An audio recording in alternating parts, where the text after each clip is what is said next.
जय हिंद। आज के लोग हम लोग क्या देखेंगे, सदिश उपसमष्टियों का बीजगणित। ठीक, एल्जेब्रिक सब्सटेंस। एल्जेब्रिक सब्सटेंस देखते हैं। देखिए हमारे पास क्या दिया गया, प्रमेय नंबर 1 देखिए। ठीक, प्रमेय क्या दिया गया है, किसी सदिश समष्टि वी एफ के किन्हीं दो उप समष्टियों का सर्वनिष्ठ वी एफ का सदिश समष्टि होता है। मतलब क्या आता है, सदिश समष्टि जो वी एफ के किन्हीं दो उप समष्टियों का सर्वनिष्ठ वी एफ का एक सदिश उप समष्टि होता है। या तो इसी को क्या बोला गया है, किसी सदिश समष्टि वी एफ को दो उप समष्टियों W1 व W2 का सर्वनिष्ठ W1 इंटरसेक्शन W2 भी वी एफ का एक उप समष्टि होता है। मतलब W1 और W2 क्या हो जाएगा, सर्वनिष्ठ W1 इंटरसेक्शन W2 का भी क्या हो जाएगा, वी एफ का क्या था, उप समष्टि होता है। तो यहाँ पर देखिए प्रूफ देखते हैं। माना W1 और W2 सदिश समष्टि है, जो वी एफ का दो उप समष्टि है। तो हमें सिद्ध करना है कि W1 इंटरसेक्शन W2 भी दो एक सदिश समष्टि उप समष्टि है। तो W1 व W2 वी एफ के 0 less than W1, 0 less than W2, 0 less than क्या हो जाएगा, W1 इंटरसेक्शन W2 हो जाएगा। सब स्पेस है। ठीक, W1 intersection W2 not equal to 5 होता है। तो W1 intersection W2 V F का अतिरिक्त उप समुच्चय है।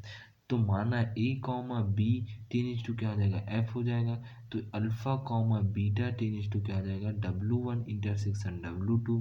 ठीक, A डॉट में B टेनिस टू हो जाएगा F। तो alpha comma beta tends to W1। तो अल्फा कॉमा बीटा भी टेनिस टू करेगा W2 पर। ठीक, देखिए F हमारे पास ये भी लिए हैं, जिसमें से W1 इंटरसेक्शन W2 लिए, जिसमें से अल्फा बीटा दोनों W1 पर भी करता है, उसमें अल्फा बीटा क्या करता है, W2 पर करता है। ठीक, तो A comma B tends to F हो जाएगा। तो alpha comma beta tends to W1। उसी प्रकार A comma B tends to हो जाएगा F। तो alpha comma beta tends to हो जाएगा W2 पर। ठीक, W1 और W2 वी एफ का सदिश उप समष्टि है। मतलब W1 और W2 क्या आ जाएगा, वी एफ का क्या है, सदिश उप समष्टि है। तो यहाँ पर देखिए क्या हो जाएगा। ठीक, A अल्फा प्लस में B बीटा टेनिस टू हो जाएगा W1, और A अल्फा प्लस में B बीटा टेनिस टू हो जाएगा W2 पर। तो A अल्फा प्लस में B बीटा टेनिस टू क्या हो जाएगा, W1 इंटरसेक्शन W2 हो जाएगा। तो A B tends to F।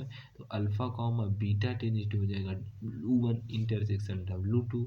तो A अल्फा प्लस में B बीटा टेनिस टू हो जाएगा W1 इंटरसेक्शन W2 हो जाएगा। तो W1 intersection W2 V F की एक अधिक उप समष्टि है। यहाँ पर क्या दिया गया है, एक वी एफ दिया गया है, उस ये समष्टि है, ये समष्टि है। अब इसके अंदर में क्या है, एक दो उप समष्टि है, ये और ये है W1 W2। अब उसके अंदर में एक और क्या किया गया है, इंटरसेक्शन किया गया है, मतलब दोनों को जोड़ दिया गया है। ठीक, तो इस प्रकार से इसका डायग्राम बना है। ठीक, तो उसी पर यहाँ पर बताना चाह रहा है कि जो अल्फा और बीटा टेंस टू करता है वो W1 इंटरसेक्शन W2 के अंदर में रहता है। इसी के अंदर में कौन कौन है, अल्फा और बीटा है। ठीक, इंटरसेक्शन के अंदर में, इसी इंटरसेक्शन के अंदर में। ठीक, इस प्रकार से ये समझ है। ठीक, अब इसी में देख लेते हैं। ठीक, प्रमेय 2 देख लेते हैं। प्रमेय 2 देखिए क्या दिया गया है।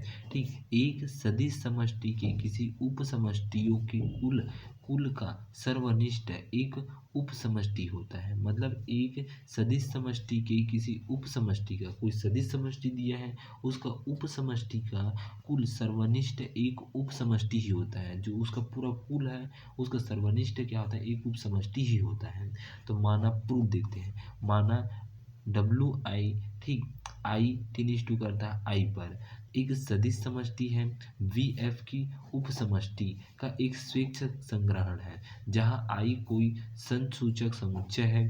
तब 0 tends to V I for all क्या हो जाएगा, I टेनिस टू I हो जाएगा। तो परिणामतः 0 tends to intersection I tends to I WI, अतः intersection I tends to I WI not equal to 5 हो जाएगा। अब माना कि A comma B tends to क्या हो जाएगा, F हो जाएगा, तथा A comma B tends to n intersection I tends to I W I हो जाएगा। तब A comma B tends to F हो जाएगा तथा alpha comma beta intersection I tends to I हो जाएगा जो डब्ल्यू आई पर होता है। ये देखिए यहाँ पर एक क्या क्या गोला बना गया है, उसके बाद एक गोला यहाँ से बनाया गया है, एक गोला यहाँ से बनाया गया है, और यहाँ पर जो बचा है ये बचा हुआ है इसको क्या बोला जाता है intersection I tends to I हो जाएगा जो डब्ल्यू आई पर करता है। ठीक, डब्ल्यू आई पर करता है। ठीक, तो A comma B tends to क्या हो जाएगा एफ हो जाएगा तथा alpha comma beta tends to क्या हो जाएगा डब्ल्यू आई हो जाएगा। फॉर ऑल क्या हो जाएगा आई टेंस टू आई हो जाएगा। तो ए अल्फा प्लस में B beta tends to W I, मतलब ए अल्फा है और बी बीटा है वो क्या करता है डब्ल्यू आई पर टेंस टू करता है। For all I tends to I हो जाएगा। तो ए अल्फा प्लस में B beta tends to n I tends to I हो जाएगा जो डब्ल्यू आई हो जाएगा। सदिश उप समष्टि है अर्थात A comma B tends to F तथा alpha comma beta tends to intersection I tends to I हो जाएगा जो डब्ल्यू आई हो जाएगा। ठीक, ए अल्फा प्लस में B beta intersection I tends to I W I हो जाएगा। अतः intersection I tends to I W I सदिश समष्टि वी एफ की एक समष्टि है। ठीक, मतलब जो क्या है डब्ल्यू आई समष्टि है वो वी एफ एक सदिश एक समष्टि है। ठीक, एक समष्टि है। ठीक, इस प्रकार से आपको यहाँ तक बताना है। ठीक, जो n intersection I tends to I है डब्ल्यू आई सदिश समष्टि बी एफ की एक क्या है समष्टि उप समष्टि